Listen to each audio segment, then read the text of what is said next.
There's this assertion, wrongly or so, that the North dominates and decide who becomes the president of the Federal Republic. It's rightly. Yes. They have the population. Yes, because it's a continuous debate and all of that. So in the name of the population, but yes, the North also understand that for the unity of this country, decide at a point in time to say, look, the South should also have a fair share of leading this particular country. Though unconstitutional, but that has been put in the place. So I believe that at a point in time when the North has already served its 8 years tenure, it is the turn of the South. So I was a proponent of a Southern president even long before that general adoption of the Southern president. I was a proponent. In fact, not only that, I even promoted the candidate of Martins Onovo, who is from Enugu State, as a national chairman, and was a candidate of the NCP. Okay, now let's come to this. You're talking about time for the South. We have an incumbent president now who's from the South, and just recently, some elites gathered in Kaduna in the North, and they were kind of saying that, look, some are pushing forward an agenda that it's time for the North. You're from Kano State, I guess. Yes, I am from Kano State. So were you part of that meeting? Were you consulted? And what's your own view about because probably there's this particular assertion that some higher quarters believe I'm a proponent of a Southern president. Maybe they have an agenda which they want to promote, which I don't believe in. And probably some are even doubting my paternity. And I really don't mind, because my father, his name is Madan Labaran Yunusa, is a Meangua in Idiaraba. You can fact check me.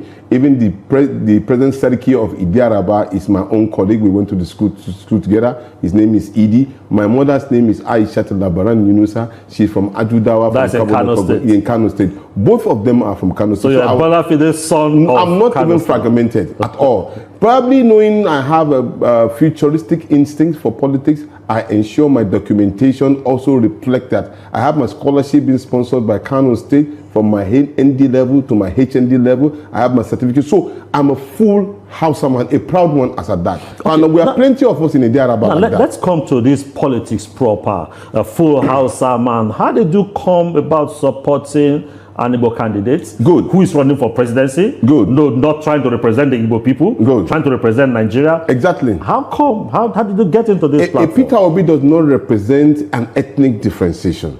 Though he's from Anambra State, you cannot deny him of where he comes from.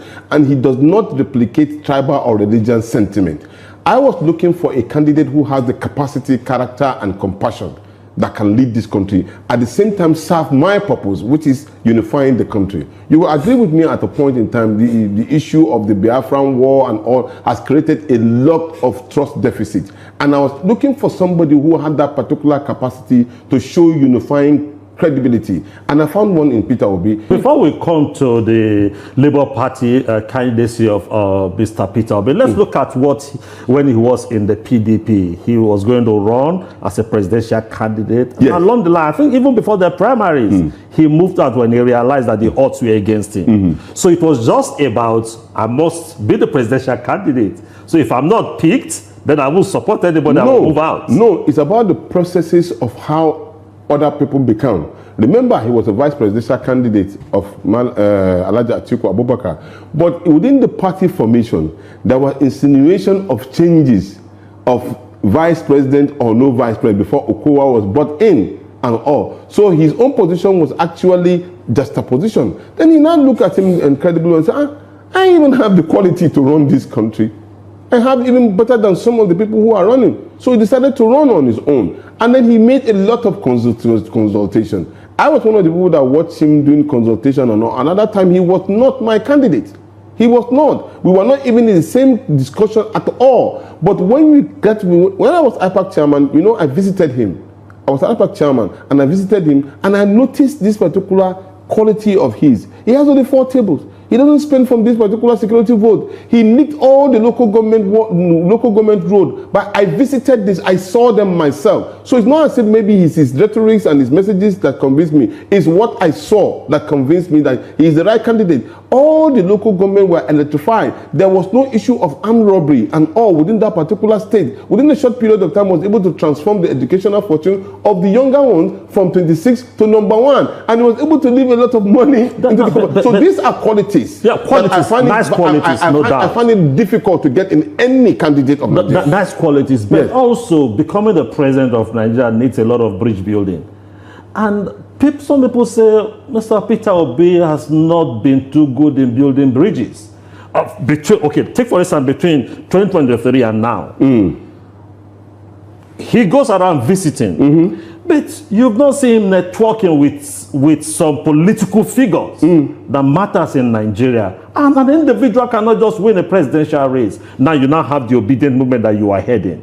And the obedient movement, people say they are too they are structured in the way they feel that, look, no other person is okay except they. That is the mentality. That is not true. And but that is the perception your people are presenting. Perception can be wrong, and it can actually lead you to a but very perception can also be right. Perception, no, it can. When I say it can be wrong, you agree with me. It can be wrong. And it can also be politics, right. In politics, you look at my hand. What you are saying is black. I am saying it looking at probably fainted brown or so. By the time you look at it, you find out that it's only my hand. So you can give it a differentiation, and I can give you a definite definition. So, but it's still my hand. So when they perceive, and when they don't know the man truly, they can perceive him wrongly. But here is the true situation.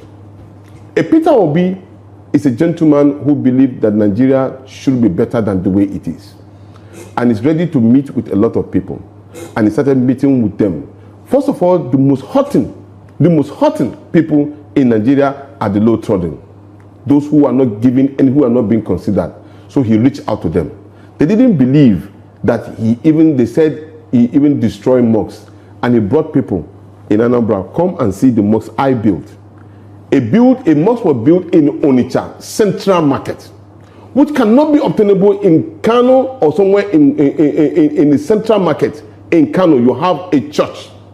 It is there in South, in Onitsha. And he was part of the people who built it. So when you talk about accommodation of religion, he has shown that particular. So when he reached out to them, he joined in building the economic well-being of some of the northern youth, which have not been done either by a northerner in the southern part of the country. In terms of the issue of religious, he was also in a mosque, eating and drinking. I know some of our people have been able to midwife themselves being in church. I have been in churches severally. And I remember the nature of politics. Yes, I know some. I have sung in the choir. And of reason we've even seen Mr. Peter be serving food. Exactly, and this is his nature. But people say, is that how to win the presidency? No, because what I'm trying to say, you go around serving food, you go around visiting mosques. Is that about how to win the presidency? Of course it is, because number one, you need to show love to the people. What you saw in sharing food in I was there. I even asked questions. I said, what is Oga doing? And they told me that no, at this point in the church, what we are doing is that the poor is being served by the rich.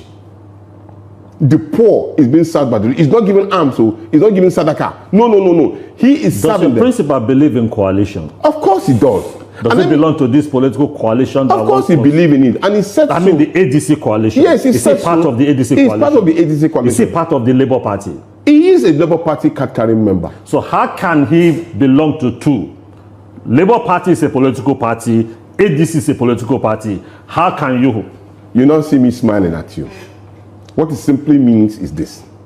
He did not carry a card. He's not a card-carrying member of a political party apart from Labour Party. Card-carrying. And a coalition is a conglomerate of individuals who believe that they want to work together to save Nigeria from the quagmire. Under the platform of a political party. That is when recently the political party has already been unveiled. So I'm asking now, yes, where is the position of Mr. Peter Obi in this equation? Mr. Peter Obi is a member of the Labour Party. Is he going to run for the presidential race on the platform of the Labour Party? In 2027, he's going to declare where he's going to run. He made mention of as of now, he is a member. Is it sufficient to say he's undecided, or he seems confused where to go, whether to go to the left or to go to the right? At the moment now, Mr. Peter Obi is being sorted for by 7 to 8 political parties. Do you say that he's confused? The point is here. The man is being the most popular candidate in the country at the moment. So I remember also the PDP are asking him to come back. That is to tell you, so would you now say that he belongs to PDP? No. So he actually was out from that place also. So he's starting from the place that might be a good place for him to also pitch his tent. Well, if it's the best choice that all of them can coalesce, all of these political parties, remember, can end up joining the coalition. Do you know that? Because if you have an agreement on a candidate that you believe in, those political parties who believe in it can say, okay, since this is Peter Obi that we want, all of us can work together under the coalition. Then at that point, they can also decide this is the best vehicle that can lead us to that particular winning. Now let's ask this. Do you think your principal, if he is not picked in a primary, he will submit and work with whoever emerges?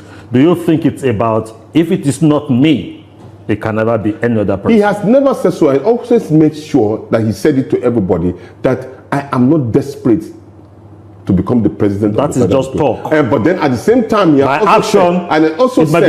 also said that by so doing, I just want to see Nigeria work. And we as Obedient and many Nigerians are saying, you are the man. So some people say, why would Mr. Peter Obi not support Atiku Abubakar? We feel at this particular point in time, we have tested the old personalities and they have failed us woefully. We are looking for people who have energy, who have consistency in what they are saying, who have already connected with those who have neglected for a long period of time the Nigerian youth. And the Nigerian youth are saying, indifferent of their differences of religion, on tribal sentiment, this is the man they feel is going to be the right person to lead us. And they are going there. And to answer your question the other time you said about meeting the elites and all of that, Peter Obi has meeting with quite a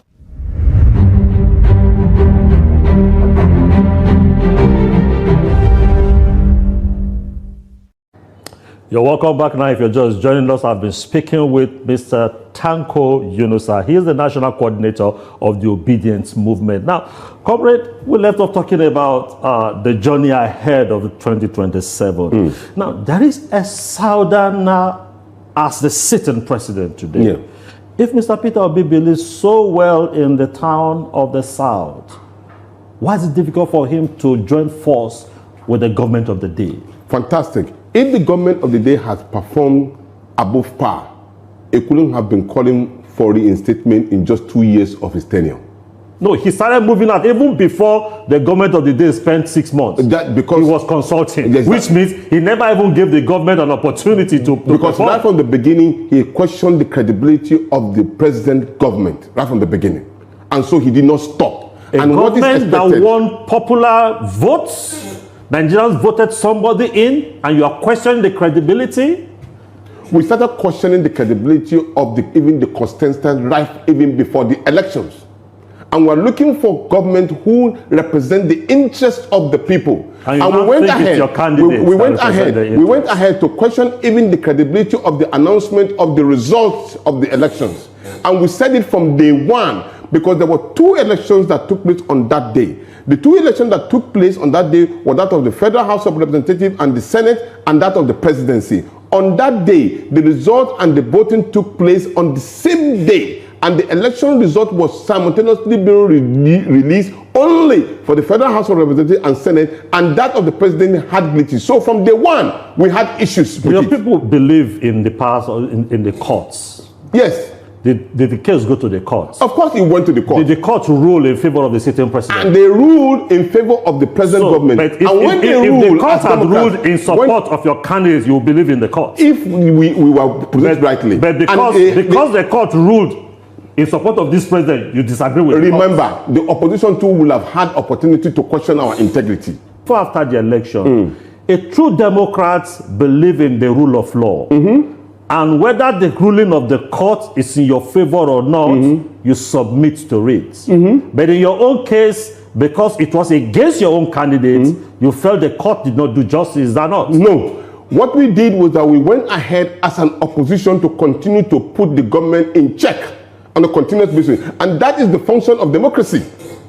The function of democracy does not mean that probably you are being proposed or you won by the court or not. You will continue to challenge that particular rule for the prospect of providing good governance for the people. And interestingly for us, this particular government have not performed above par. And so it makes it easier for us to continue to check. That is your own assessment. Of course. And that is the work of a Democrat. That's the work of a Democrat and an opposition to continue to do that. most of the Democrats that keeps quiet does not show that they are actually active. Let me pick one or two things now. It is during this tenure of this government that Nigerians now have a refinery in this country. We never had it before. And you said the government has not performed. Imagine if we never had a refinery, what would have happened to the system? What happened to the existing one that we promised that they are supposed to be working? It was not about this government. It was here. No. That even make it easy for the government. If it's not about them, it's the solution is for them. If they have found solution to them, they will have been better off. People will have hailed them the more. If they cannot solve the problem and make life harder and putting people in hunger, is that the option? No. So the idea is that you bring the prices down for the comfort of your people. And this government is not doing that, but the full of lies and deceit. So and that is the reason why people will continue to challenge that particular position. If Peter Obi were to be given the ticket to be the president, yes. Will he spend public funds in building government refineries, or will he create an enabling environment for private refineries? Both will be done. Both will be done because the target is to make sure... in the space of how many months, how many years will he do that? Look, did you hear about modular refineries that work within how many months? Did you know that? When you build modular refinery, it gives a challenge. Just like what you have your MTN and Airtel and all of that. Okay, let me quickly take you back to politics. Yes. At the last count, we have about 23 governors on the platform of the APC. It's becoming increasingly difficult.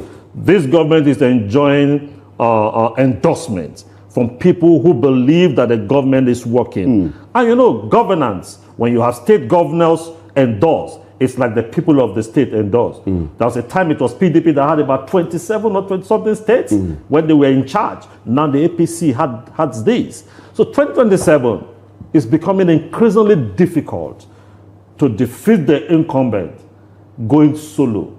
But people have said that your principal does not want a coalition, he wants to go solo. Does he have the capacity? And that is the reason why does he have this capacity that's to what I challenge told you, that nobody, the incumbent president? Mr. Peter Obi have never endorsed the idea of a solo. In fact, he came out and said that I'm in this particular coalition because I believe together the better and but the merrier. But he's not in a coalition. You can't be in Labour and say you're in a coalition. No, I just told you.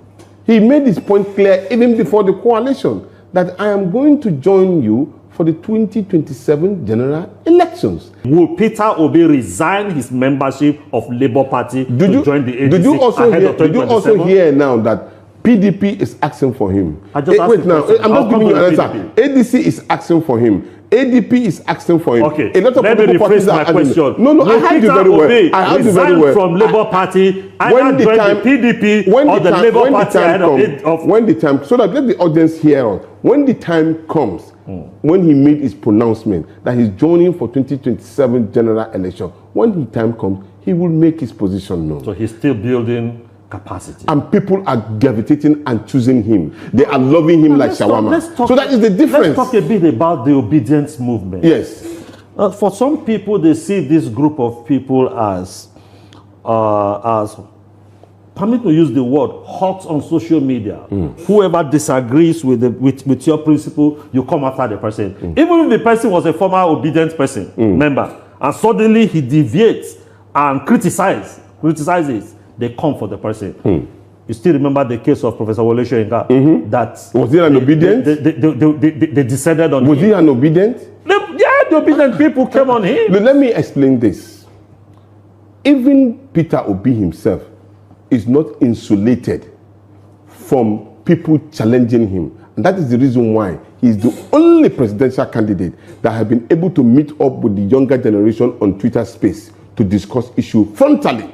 Where he is right, they give him kudos. Where he is wrong, he apologizes. Where he is also trying to make amen, he makes amen. That is the quality of a true leader. We don't have them in many like this. Peter Obi the leader of the obedience? Of course he is. Has he ever, is there a place where he has ever called obedience to order? That no, this action you are taking, this mob action, it's about the people. He has not been able to do that. No. I'm telling you what people are saying. People are saying that he has no control over the group he's leading. Let me tell you something. Maybe you don't understand the content. No, it's not me. It's what people are saying. And probably then this is an opportunity for me to share more light. You remember way back then, some years ago, Were our youth involved in politicking in Nigeria? Many of them are not. They don't really care what you people do. But all of a sudden came the emergence of the message of Mr. Peter Obi. It resonated with them. 12.5 million of them registered. Many of them came from abroad to come and join Nigeria. And you know, all of us are aware, where Nigerian money is being shared pro bono by people that we supposed to have voted for or put in position of power. And so they came together and said, we will continue to demand for good governance in this country. And they don't really care who else is God. They are not violent. They will take you up on fact and figure. They will communicate with you. When you are doing the right thing, they will give you kudos. Where you are wrong, they will tell you and they will face you squarely. And that is what we lack in our democratic system. I don't know what you're working towards 2027. Are you building some structure, or you just have online obedience that are rooting for him, but when it comes to underground war, they're not there? Is that what he's working towards 2026? Is that the kind of consultation he's I took over leadership of the obedient movement in September. In the next September, I'll be 1 year. Within that particular period, we've already shifted our structures from social media to physical structure. I can tell you for one, number one, the National Coordinating Council of the obedient movement is already on ground to be even rejigged to give it more power. Secondly, we have Directorate of Membership of the obedient movement who is already up and running. We've already opened up a portal for registration, physical registration. So who's financing this? Let me continue. We at the moment now we have almost all the states. They have coordinators with team of so people. How are you financing and this even structure? to the world. Let me tell you, that is the beauty of the obedient movement. It is self-funded. We did a program on the 19th of July, of the birthday of His Excellency Peter Obi. Obi did not give us one kobo.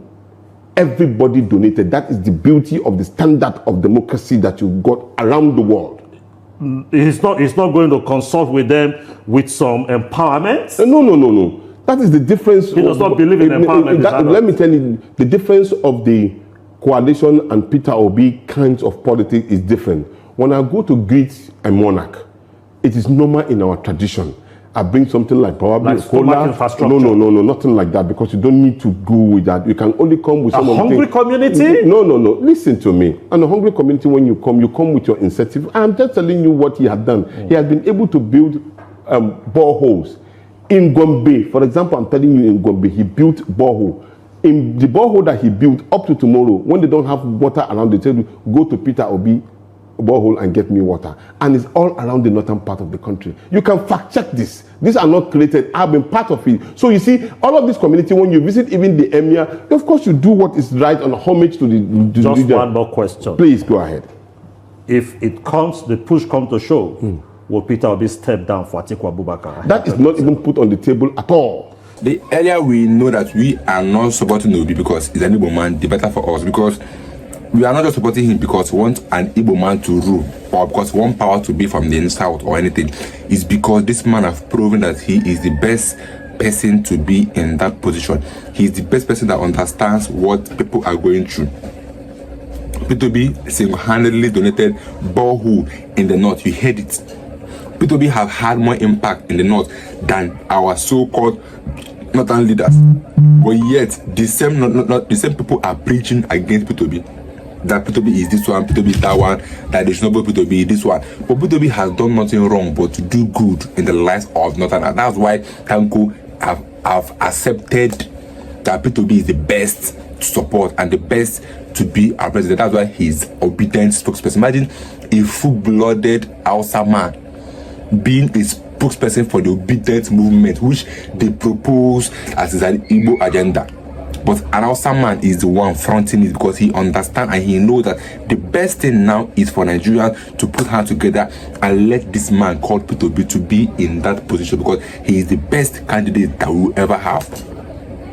This man is a full-blooded Hausa man from Kano, from the north, single-handedly pushing this obedient movement because he understands and believes that Obi has the agenda. If they give a man that's not prepared 1 million, he won't know what he will do with it. But if you give a prepared man 500,000, he knows how to multiply that money.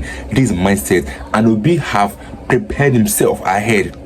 They've asked him so many questions, but the one I love most, Obi said, is that he's going to give student loan, because he believes that we need to invest solely in education and health sector. So he says he's going to give student loans, and then there will be a job waiting for those students to come out and other people that will be a graduate. That means he's going to provide job opportunities, thereby elevating and removing poverty in Nigeria. So let me get your views about this video in the comment section. If you guys can manage video, if you can subscribe, it's your boy again. Stay together and manage video.